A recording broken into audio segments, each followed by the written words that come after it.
Arasaka, Militech, Biotechnica, Nightcorp. These are some of the biggest megacorporations in the dark future of Cyberpunk Red. The megacorps are too vast, too powerful for most governments to contain or control.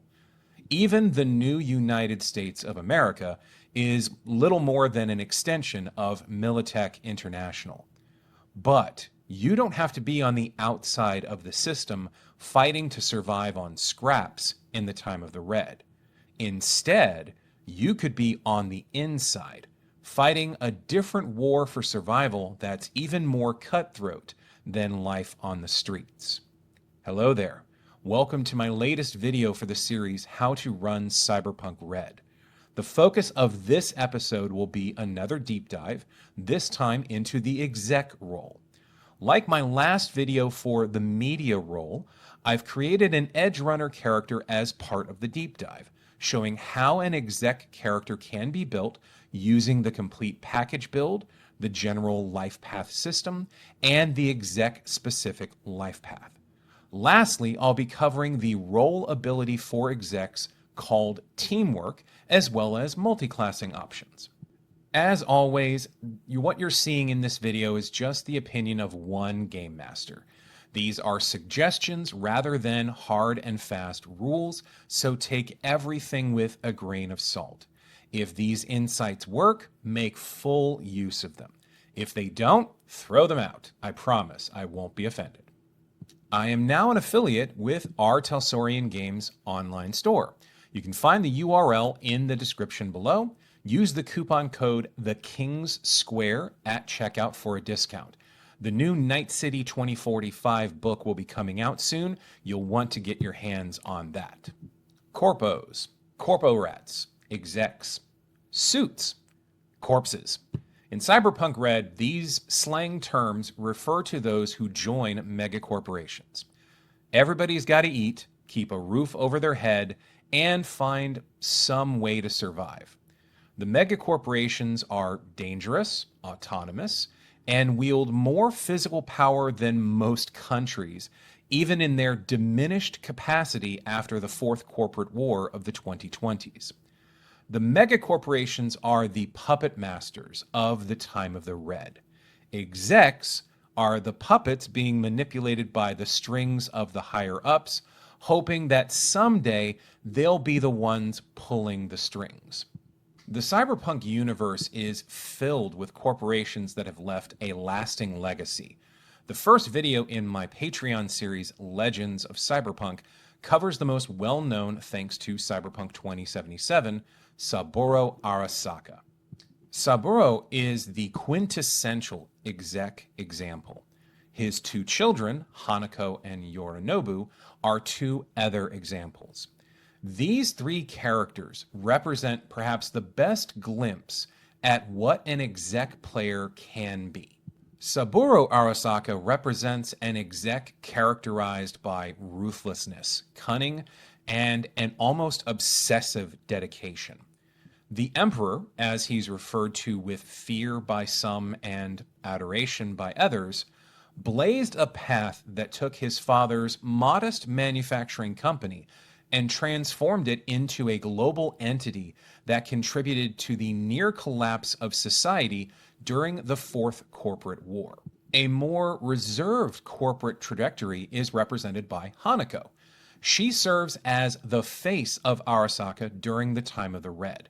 I'll dive into this more when I do videos on the various corporations for this series, but to summarize, the face of a company is the person who represents the corporation for legal purposes.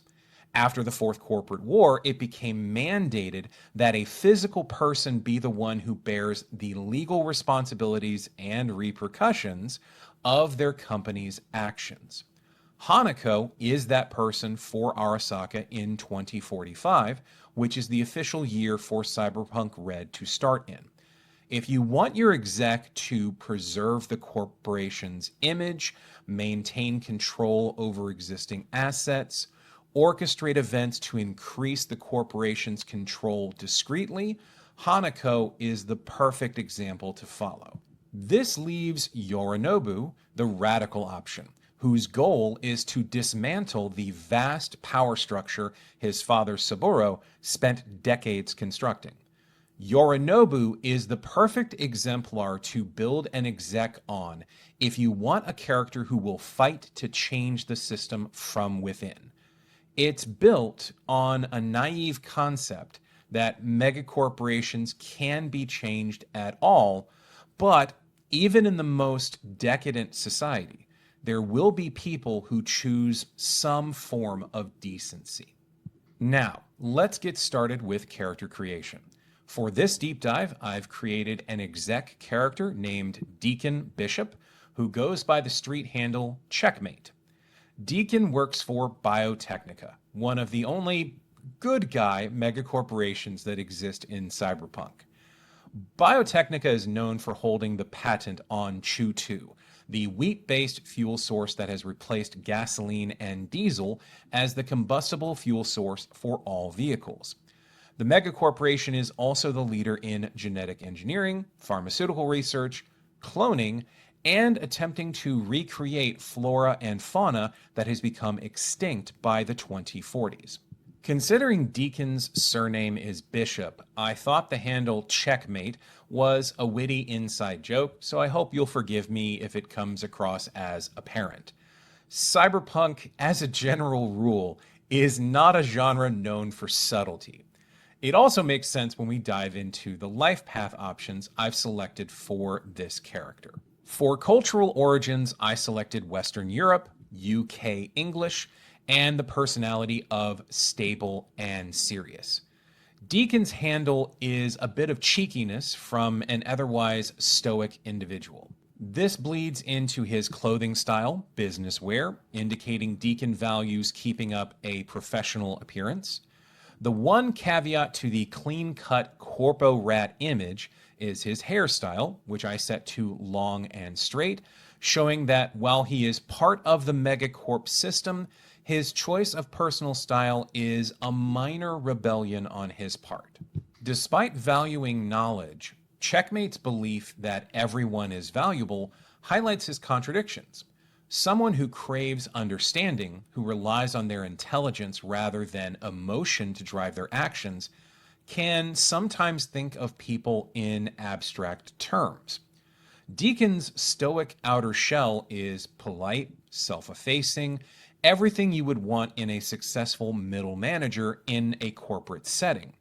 But beneath that mask lies something darker. I chose the complete corporate option for my family background and childhood environment. Deacon's parents were both corporate executives, and he grew up in a safe, stable corp zone that was walled off from the rest of the city. He received a high-class private education, tutoring, college, and a fast track up the corporate ladder, at least until the family crisis hit and his parents lost everything. My headcanon for Checkmate is that he left his parents behind to pursue a career with Biotechnica, which fit the life goal option I selected. Get what's rightfully yours. For all the charm and politeness of his exterior, there's a ruthlessness to Checkmate that could become more prominent as his career progresses. Similar to my media deep dive video, I've generated 2 entries for the final 3 categories of the general life path: friends, enemies, and tragic love affairs.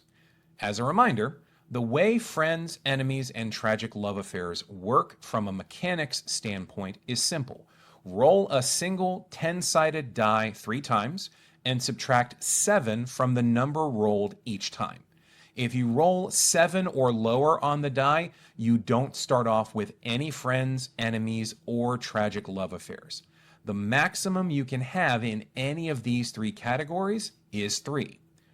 Despite the cutthroat environment, Checkmate has established a solid friendship with Geraldine Safera Burton, a member of Biotechnica's procurement division, which is rare in such a treacherous setting. The pair have worked together on jobs in the past and have come to trust each other in a way not often found in the corporate world of Cyberpunk Red. The other friend that Checkmate can count on is Faisal El Yassin, also known as Zyron Taz, a former corporate netrunner turned activist hacker. Zyron and Checkmate went to the same college and remained in touch even after their paths started diverging due to a similar outlook on acquiring more and more knowledge. I believe I've developed some strong story potential for a Cyberpunk campaign through the enemies. First up is Ivan Stepanovich, a government official. Since I gave him ties to Militech International, it's safe to say that Ivan works for the new United States of America in some capacity. Checkmate is not the kind of man who likes getting his hands dirty, so his method of dealing with Ivan would be to set him up for a crime Ivan hasn't committed. As an opposite of his relationship with Sephira, Viola Rab is a fellow Biotechnica worker who Deacon accused of lying on official corporate reports, damaging Viola's credibility with her superiors. Viola is a smaller scale enemy with a relatively small group of gangoons she can bring to bear against Checkmate. As with Ivan, Deacon prefers to keep his hands clean and focuses on indirectly backstabbing Viola whenever he has a chance. The last item on our agenda is tragic love affairs. I decided to make Checkmate bisexual, with his first lover being Patrick Sutton, a young man he met at boarding school. Patrick was a member of the sailing team who died in a boating accident. For my headcanon of Checkmate, this was the most likely cause for Deacon to adopt a more serious, stoic demeanor to avoid that level of loss again. Chris Reed, his most recent lover, unfortunately experienced that lack of emotional depth, causing her relationship with Deacon to disintegrate 2 years ago. We've handled the general life path options, so we can now focus on the exec specific ones. The first question is the only one with 10 options for this role. What kind of corp do you work for? The options range from financial to cybertech and medical technologies to consumer services. Since I decided Checkmate was going to work for Biotechnica, the obvious choice was pharmaceuticals and biotech. This next question will inquire about the division your exec is part of. Not all of these will be appropriate depending on what option you select for the first question, so pick what works best based on your overall concept of your character. For Deacon, I selected procurement since that makes the character being part of a crew of edge runners a part of his job to acquire items and people of importance for Biotechnica. We'll now examine whether your employer operates ethically. This is Cyberpunk, so odds are option 1 is rarely going to be selected.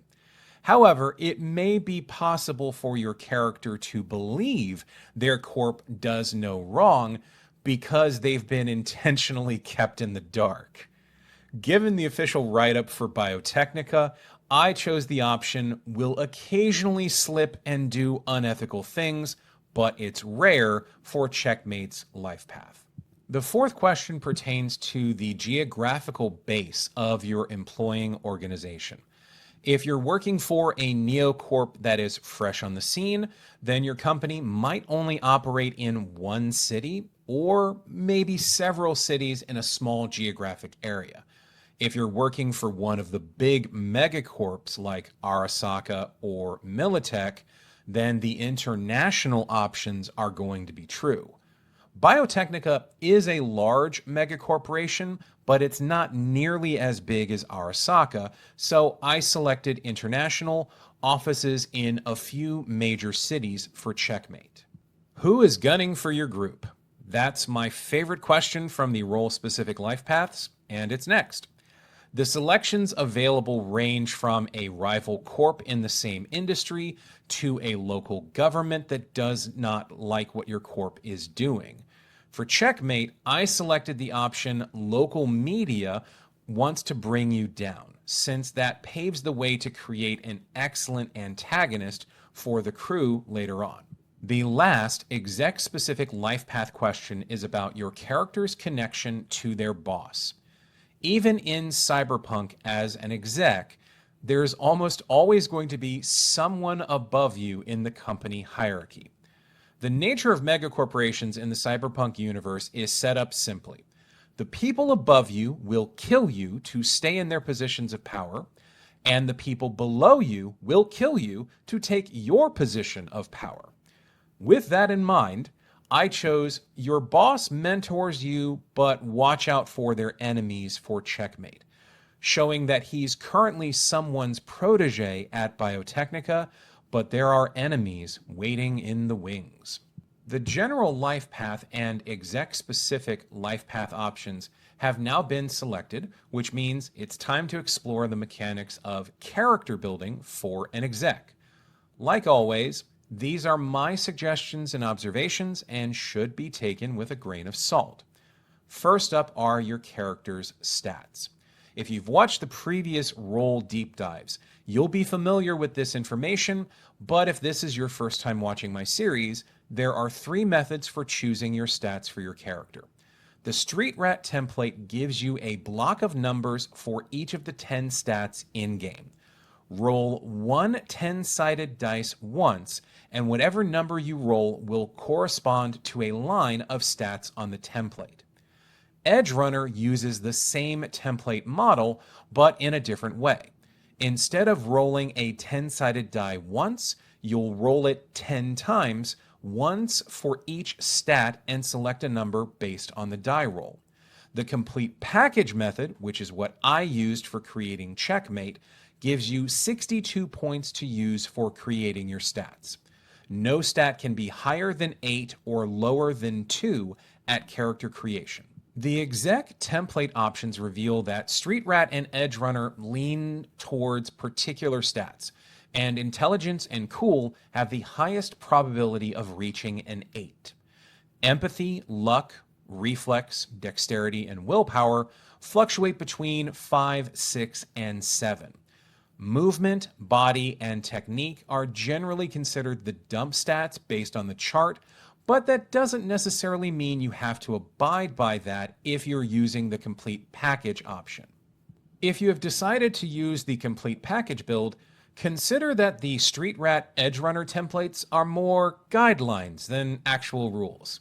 Here are the stats I put in place for Checkmate.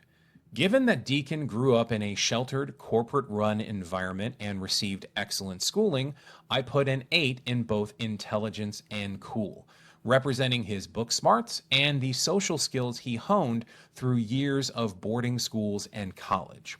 Luck, Empathy, and Reflex I set to 7.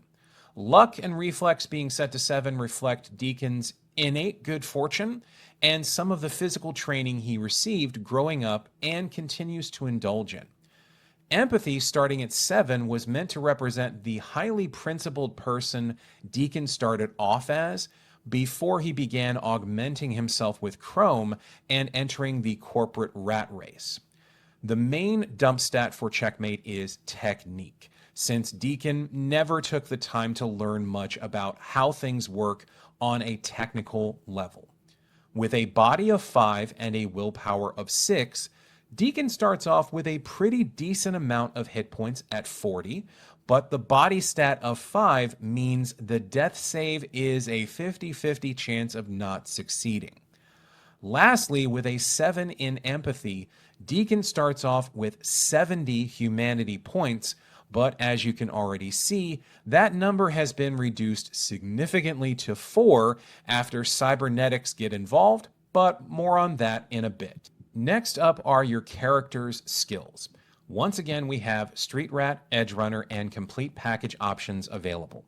With Street Rat, there is a predetermined list of skills and ranks already assigned to them.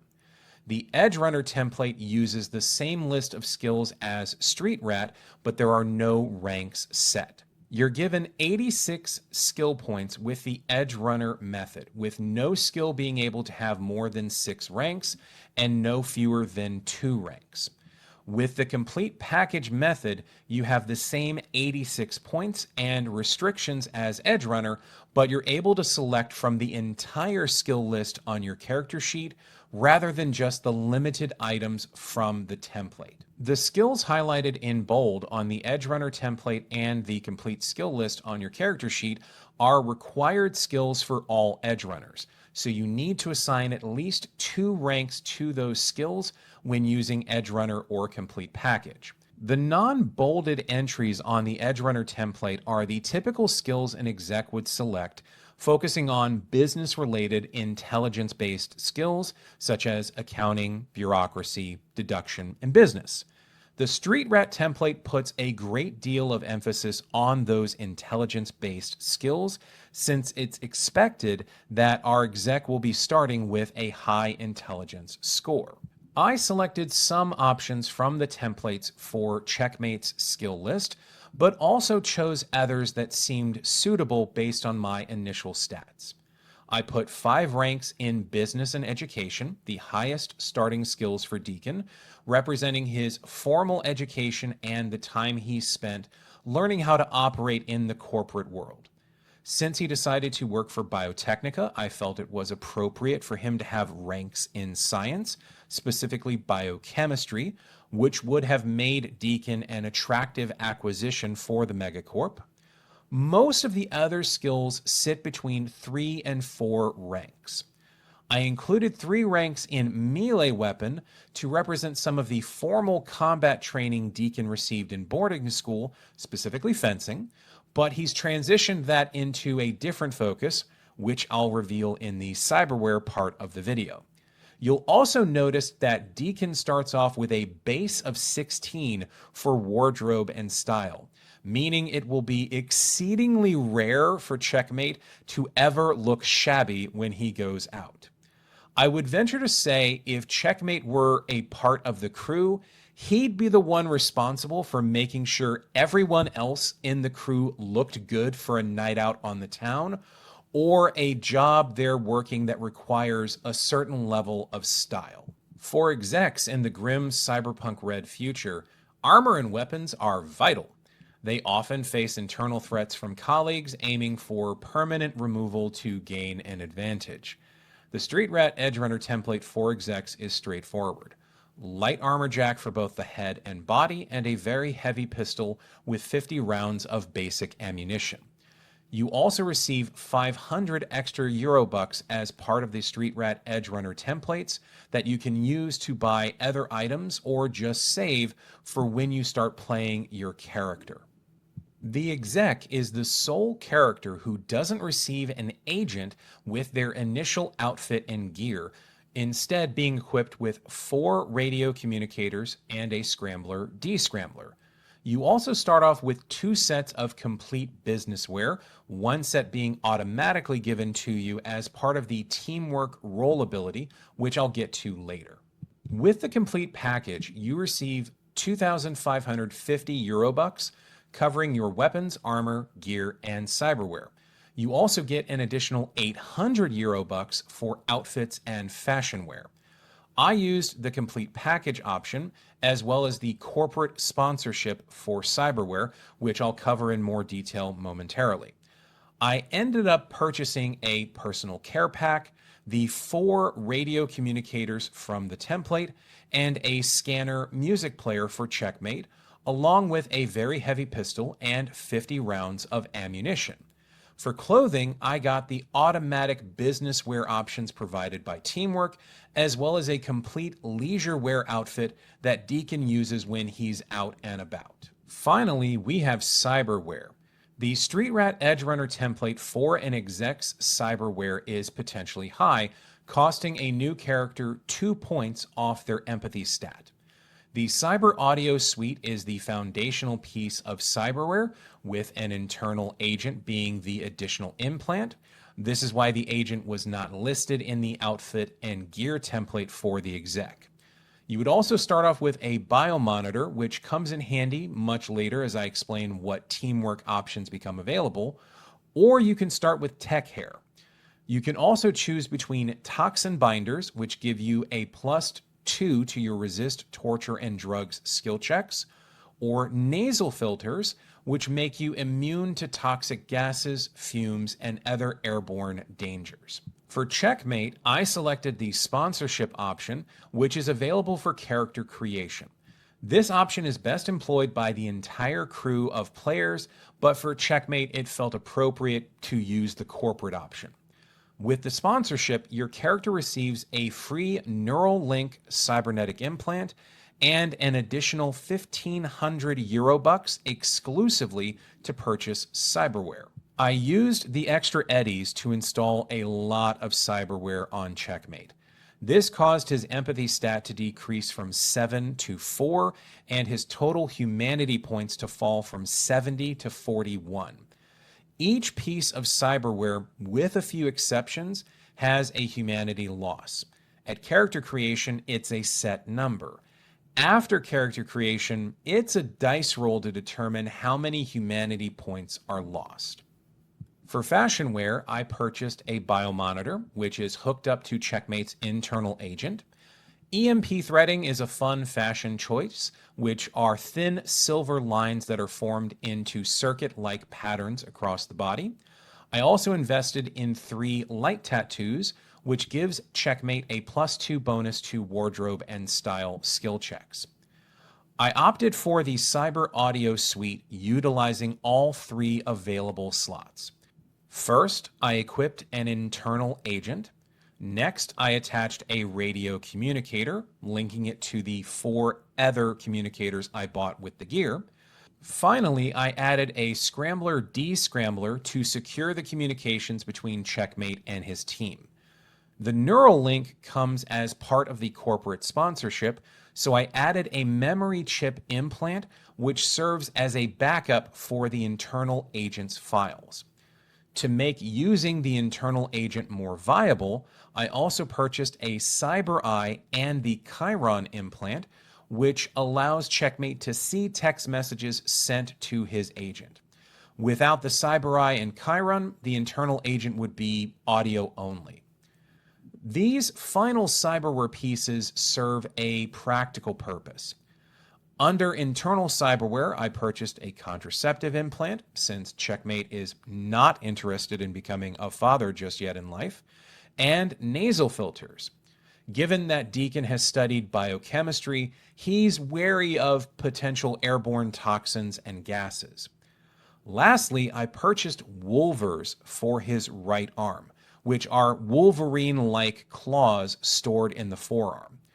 Wolvers are a piece of cyberware that can be installed in a meat arm, meaning I didn't have to also purchase a cyber arm to include this powerful melee weapon.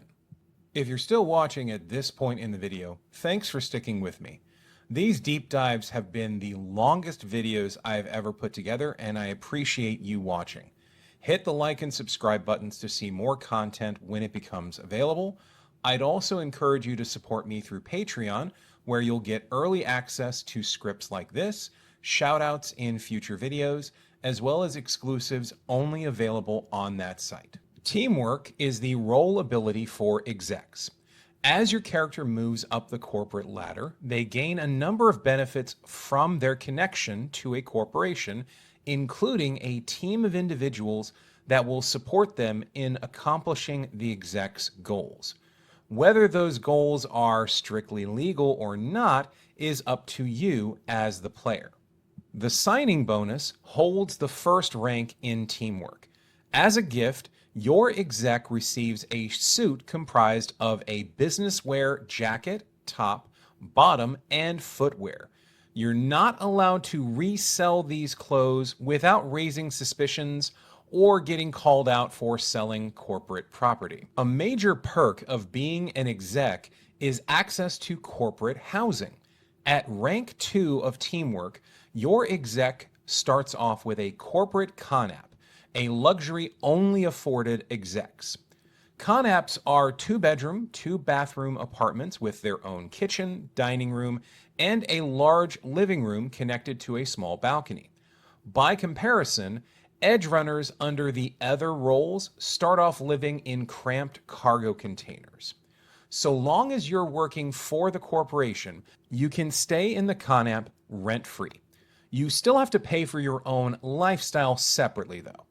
If your exec leaves their current corporation for another one, or you get recruited by another corporation, you'll receive the same kind of Conamp, and they'll even cover the cost of moving your things. When you reach Teamwork rank 7, your exec gets a Beaverville house in the executive zone. The name Beaverville is a pun on Leave It to Beaver, a dig at the fact that people living in executive zones reside in a seemingly idyllic environment compared to the rest of the world.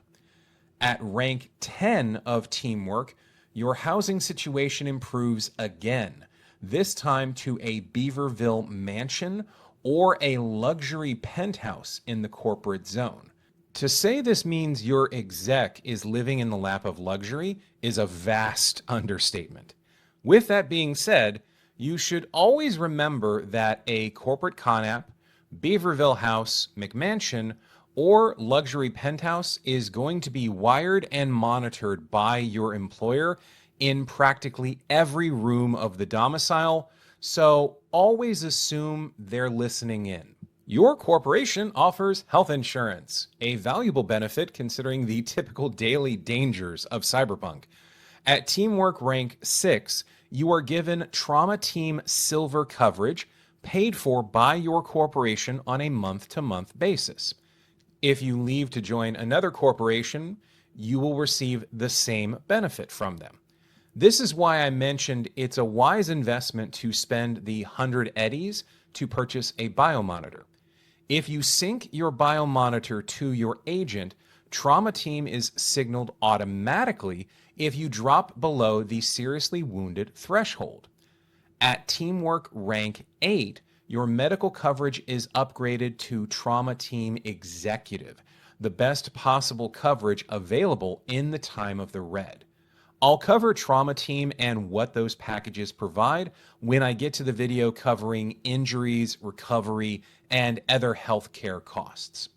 The main feature of the Teamwork role ability, though, are the team members. Starting at rank 3 and then again at ranks 5 and 9, your exec is assigned a team member from among the employees of your chosen corporation. Team members fill a specific public and private role for the exec they work for, and the type of tasks the team member will complete is based on the loyalty and nature of the job. The exec player will choose the type of team member they'll be getting and roll for the stats the team member will have based on a chart I'll show in a bit. There are some caveats though. Team members operate in much the same way as player characters, but with some exceptions. First, their skills cannot be improved. They are controlled exclusively by the GM, and they will only follow the orders of their exec based on their loyalty level and a loyalty check that has to be rolled. They are also only able to wear light armorjack armor per company policy. Team members can be lost, whether through death or they simply abandon their exec at some point. When that happens, HR for your exec's company repossesses the team members' equipment, and they are replaced by the next game session. HR will also charge the exec 200 eddies in hiring fees to bring on a new team member. I've mentioned the loyalty mechanic quite a bit now, and here's the breakdown for that. Loyalty is a shifting number. In between game sessions, the maximum level loyalty can sit at is 10, but during the game session, there's no limit to the number.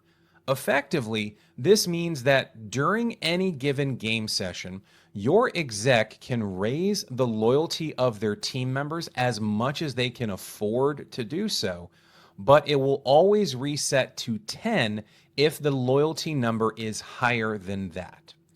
The loyalty save is the mechanic used to determine if a team member will complete a task given to them by their exec. The GM rolls a six-sided die, and the number has to be under the loyalty number of the team member. If the save roll is a failure, the team member may decide to refuse the task or actively botch the job. If the loyalty level ever drops to 0 or even lower, the team member will actively attempt to betray their exec to any enemies your player character has. If the loyalty level is 0 at the end of a game session, the team member will complain to HR to get transferred to another exec or just outright quit. Loyalty has to be maintained each game session to ensure the team member stays with the exec and performs the tasks needed. Gaining loyalty and losing loyalty are easy to track. If your exec compliments the team member's work, they gain a +1 to the loyalty score. Berating or otherwise verbally abusing the team member creates a -2 loss for the loyalty score. If your exec wants to spend some eddies to give the team member paid time off, essentially an entire game session, the loyalty score increases by +6. However, if your exec promises a bonus or a perk but fails to deliver, then the loyalty score takes a -6 hit. Use the charges for gaining and losing loyalty as guideposts to discuss with your exec player how they want to create a working relationship with their team members. Creating team members is an easy process. Each team member has their cover job and their true job. When a team member is first selected by the exec player, have the player roll a six-sided die to determine the stats for the new hire. Team members start off with specific stats, cyberware, and gear, courtesy of the corporation. The starting loyalty of a team member is 1 plus whatever you roll on one six-sided die. Exec players can choose from 5 different team member roles: company bodyguard, company covert operative, company driver, company netrunner, and company technician. Each fills out an essential role for their exec and has their own skill sets that they bring to the table. For Checkmate, since he works in the procurement division of Biotechnica, I felt it was appropriate to give him a company covert operative, someone who can get their hands dirty and be discreet while accomplishing Deacon's goals. To begin, let's consider the company bodyguard, who might work as an escort or personal trainer for the exec. Company bodyguards are essentially low-rent solos that lack the lethality of a solo's combat awareness. The stats for the company bodyguard show they tend to not be the smartest person around and generally aren't that empathetic toward other people or technically savvy. What they lack in those interpersonal skills and stats, they make up for with potentially high body, willpower, reflex, and dexterity stats, as well as 6 ranks in handgun and brawling. The fact that company bodyguards receive both enhanced antibodies, an internal cyberware implant designed to speed up the natural healing process, and subdermal armor with stopping power of 11 shows the emphasis here is on survivability and violence. Company covert operatives are essentially spies or wet work specialists for their executives, though they might also function as personal assistants or stylists. Empathy, technique, and move are the stats that will likely have the lowest numbers, but reflex, willpower, cool, and body have the best chance of being higher than average. The +4 and +6 skills listings show the emphasis is on subtlety and silence, with bribery, evasion, pick lock, handgun, and stealth being the standouts. Wardrobe and style is also on the +4 list, indicating the covert operative is expected to be adept at mingling in social situations. The covert nature of the work also shows up in their cyberware options, with their cyber arm possessing both a grapple hand and a pop-up ranged weapon. If your Edgerunner crew lacks a nomad, the company driver is a valuable asset. They are usually the personal driver for the exec, but are mainly responsible with maintaining any vehicles the exec acquires. The stat blocks for the company driver are generally average or below in most categories, with reflex being either a 7 or 8. Reflex is the stat tied to the drive land vehicle, pilot air vehicle, and pilot sea vehicle skills, all of which appear in the skills lists at +6 and +4 respectively. The radar sonar implant as well as the homing tracer plays into the driver needing to be aware of everything in their surroundings. A company netrunner is a good acquisition when your crew doesn't have one. This team member serves as the information gatherer and hacker for the exec. Unlike the bodyguard and covert operative, company netrunners aren't expected to be in the thick of things, so their body and willpower stats are lower, but they still retain the chance for higher than average scores in reflex, technique, dexterity, and intelligence. Unfortunately, a company netrunner is not as good as an edge runner, as evidenced by the low interface roll ability of 2. You'll also notice that company netrunners are the only team members to not have a +6 rank skills list, which I attribute to them having the interface roll ability at a +2.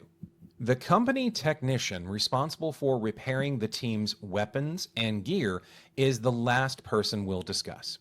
As should be obvious for the technician, intelligence, reflex, and technique are the stats with the highest potential. For skills, they have a quartet of useful technique skills, such as weapons tech, basic tech, cyber tech, and electronics security tech. The company technician can be useful for the exec in the long term, since at some point an exec is liable to accumulate a large collection of weapons and gear that will need to be maintained. Whether or not players accept a sponsorship during character creation significantly influences the exec's role in the crew. If they do accept a sponsorship and choose a corporation to work for, then the exec player is most likely the direct subordinate of the corpo rat the crew has to work for, which can lead to some friction between characters. If the crew decided not to take the sponsorship, then the exec could be a member of the crew who decided to work for one of the corporations and uses their connections to find work and supplies for their crew. One of the benefits of the trauma team coverage that execs first get access to at rank 6 of teamwork is that the coverage doesn't have to apply to just the exec player. The exec can call for trauma team and use their coverage to help save a crew member's life. Consider this possibility. Your exec is establishing their own neocorp, and the crew is employed as troubleshooters or freelance associates. As the neocorp grows in size, the exec gains more and more capital to provide themselves with the teamwork benefits and hire team members. There's nothing to say that you can't build an entire campaign around the concept of what your crew is willing to do to succeed in the world of mega corporations and inequality. Multiclassing for execs is a valuable consideration, though perhaps best pursued after achieving a high teamwork rank. Piggybacking off the idea of starting a neocorp, the club owner, aka the exec rocker boy, would make a great option if you want to run a campaign centered around the entertainment world and the corporations involved in that kind of business. An exec media, aka the anchor, could be the face of a news organization or nightly broadcast, as well as a role in the corporate hierarchy surrounding the news, which is excellent fodder for a campaign centered around investigating other megacorporations and the dirty deeds they try to hide. The exec lawman, aka the negotiator, could be a fun concept to run with if your campaign hinges on dealing with the dregs and fringes of society. That covers everything for the exec role deep dive. Thank you for sticking through this, which is by far the longest video I've produced so far for how to run Cyberpunk Red. If you have a moment, hit the like and subscribe buttons to show the channel some love and help me grow.